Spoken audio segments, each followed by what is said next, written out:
Max I knows Kurt Cobain. Oh, here's another one. KRS-One and DMX.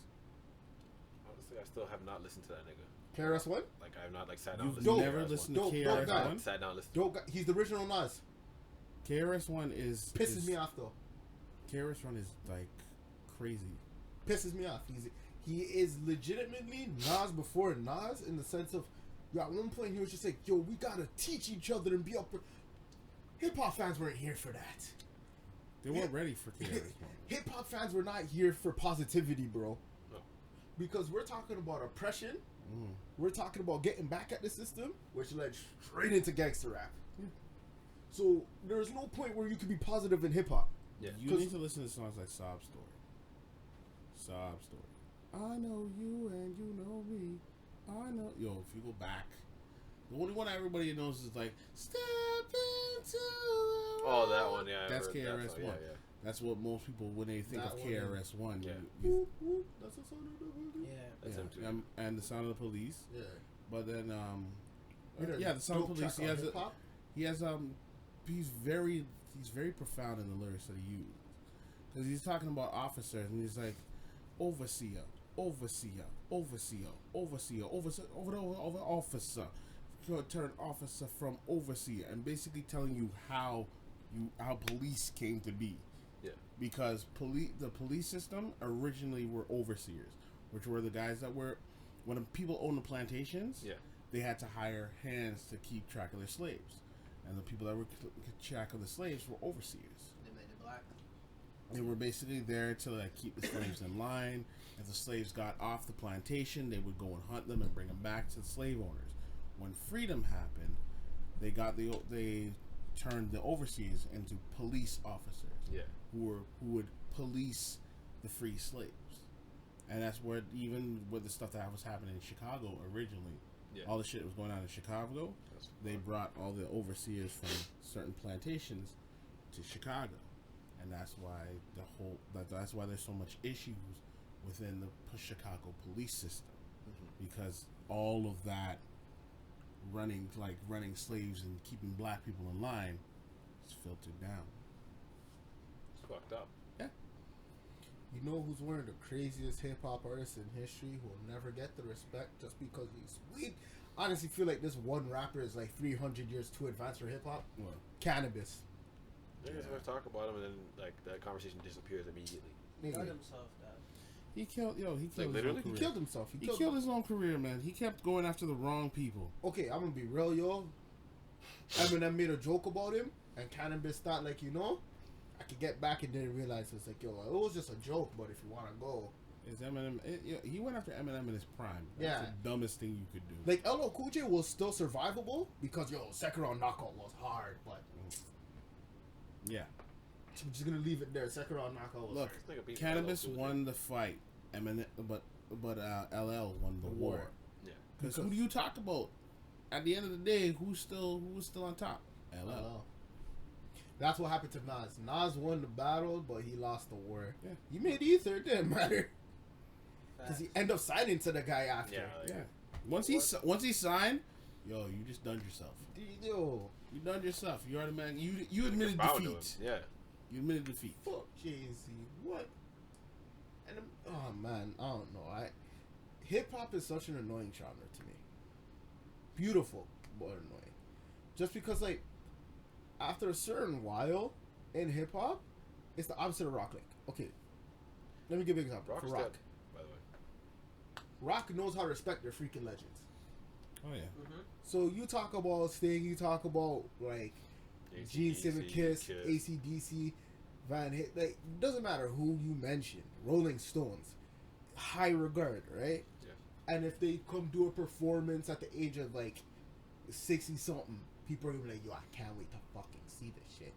Hip hop, yo, as soon as you turn 35, yo, they're like, all right, yo, I'm sick of hearing this old nigga. Yeah, but like, 35, 27, bro. Holy the niggas don't shit. get drive by it or end up in jail, dog. Like, they'd be lucky to make it past 30. Okay, yeah, nowadays it's like 27 because all these guys come on when they're like 16, make some bullshit. By the time they're 23, there's nothing else to talk about. They're They're already done. fucking dead. Like, these guys don't even get to live past 20. Look, Yachty had a career for a year and a half. Well, he's writing now, so like, he's writing for women, but No disrespect to that. Just so he just kind of paused. You know, what are you doing? Like his career, like him actually making music. I had a career for a year and a half. Yeah, but what do you think the difference is? Why do you think that is? Because all the music sounds the same. There's no distinction. Like in hip hop, it's just pop. Like when people say, "Yo, this is pop," like this is that 1, 2, 3, 4, easy to follow, simple message bullshit. This has been so filtered down, watered down by white A&Rs that there's no real message in hip hop anymore. Like I was saying earlier, like hip hop was, yo, we're talking about our oppression, we're talking about our lifestyles. This is how we're gonna get up.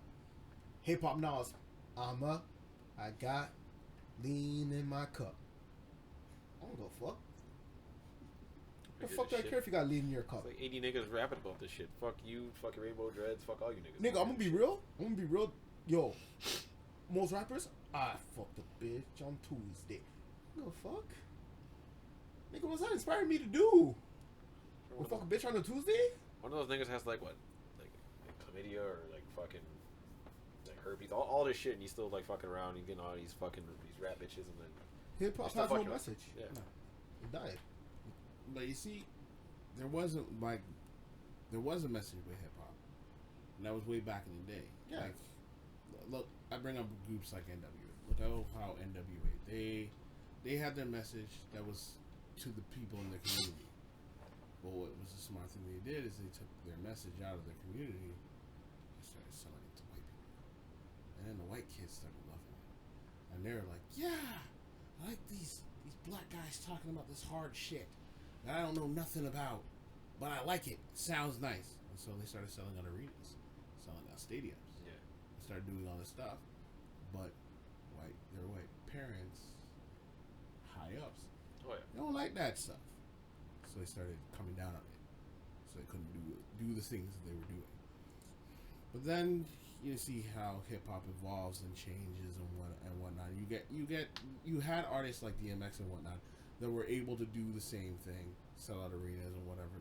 Yeah. But unless you become mainstream, unless you become seriously mainstream, you can't do the stuff. You can't get treated like rock artists. Like, who in the rap game right now is treated like a rock god? Jay-Z. Even him. But him. What I'm saying Yeah, is, no, I get it. Jay-Z's name alone, his name recognition goes across all genres. Doesn't matter who it is. Jay-Z can pick up and say, "Hey, I like Coldplay. I'm gonna do a tour with Coldplay." Yo, Chris Martin, if you ever listen to this, don't ever do it, dog. Didn't you not already? And he can sell out arenas by just doing a tour with Coldplay. He can do. Jay-Z can do in titles of like across the board. Jay-Z can do no rock.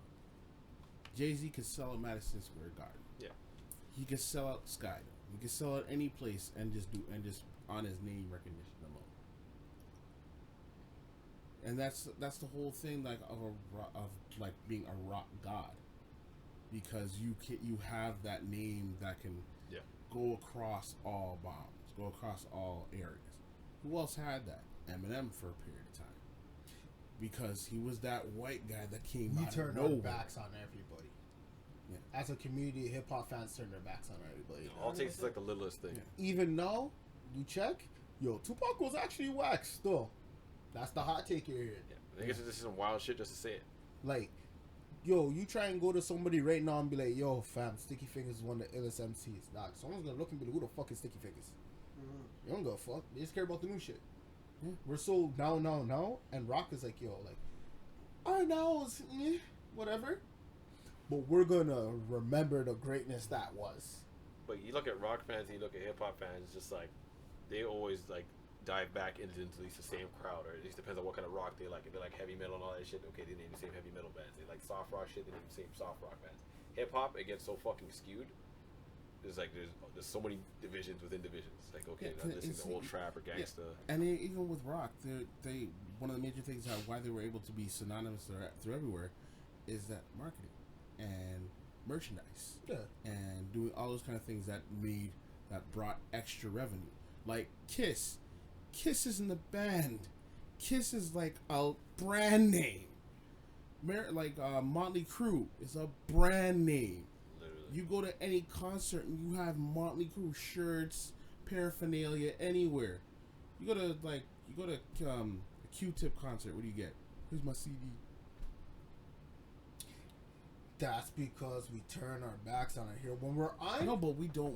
But these artists aren't marketing themselves across. Every rock band, even like local Toronto rock bands, market their name. They put T-shirts, they put posters, they put all type of stuff because they realize that it's not just the music. You gotta market your name. You know who did that the most in hip hop? 50. Yep. 50.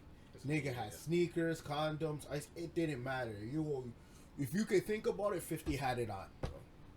And look, even with Russell Simmons, the man marketed his name. He marketed Russell Simmons. He marketed Fat Farm. He marketed Baby Fat. The man realized that a name brings more revenue. Yeah.